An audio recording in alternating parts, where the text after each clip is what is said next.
उसकी जन्नत असल में आग होगी और उसकी आग ठंडा पानी होगा। नबी ने फरमाया, अगर तुम वो आग देखो तो उसमें कूद जाना। वो कंकरियों को भी हुक्म देगा तो वो सोने में बदल जाएंगी। जमीन से पुराने खजाने निकालकर उसके पीछे कुत्तों की तरह आएंगे। वो लोगों को दुनिया की हर चीज का लालच देकर गुमराह करेगा। उसके पास पानी के बेहिसाब दरिया और नहरें मौजूद होंगी, लेकिन वो सब धोखा और शैतानी जादू के सिवा कुछ नहीं होगा। इस्फहान के 70,000 यहूदी ताज पहनकर उसके पीछे होंगे। फितना इतना सख्त होगा कि मर्द अपनी औरतों को रस्सियों से बांधेंगे ताकि वो धोखे में आकर उस झूठे मसीहा की तरफ ना निकल जाएं। दज्जाल दुनिया में सिर्फ 40 दिन तक अपना कहर बरसाएगा। पहला दिन 1 साल और दूसरा 1 महीने के बराबर लंबा होगा। तीसरा दिन 1 हफ्ते के बराबर और बाकी दिन आम दिनों जैसे होंगे। हर गुजरने वाला दिन मोमिनों पर सालों से भारी गुजरेगा। हर तरफ से सिर्फ दज्जाल की खौफनाक खबरें ही सुनाई देंगी।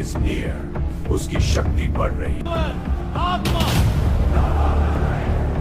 लोग पहाड़ों और जंगलों में पनाह लेने पर मजबूर हो जाएंगे, लेकिन दज्जाल की रफ्तार से बचना किसी के बस में नहीं होगा। इसी दौरान एक मर्द मोमिन उस झूठे मसीहा को खुलकर ललकारेगा। दज्जाल उसे 2 टुकड़े कर देगा, लेकिन वो फिर भी ईमान नहीं हारेगा। अल्लाह उस मोमिन को दोबारा जिंदा करके उसकी गर्दन पीतल की बना देगा। दज्जाल नाकाम हो जाएगा और उसे अपनी झूठी आग में फेंक देगा। वो मोमिन दुनिया का सबसे बड़ा शहीद और बहादुर इंसान होगा। दज्जाल उसे दोबारा कत्ल करने की कोशिश में नाकाम हो जाएगा। मोमिन की ये बहादुरी देखकर बहुत से लोगों का ईमान जाग जाएगा। दज्जाल का गुस्सा और उसका तकब्बुर मजीद बढ़ता चला जाएगा। वो सोचेगा कि अब कोई उसे रोकने वाला दुनिया में नहीं बचा। लेकिन तभी आसमान से अल्लाह की मदद का निशान जाहिर होगा।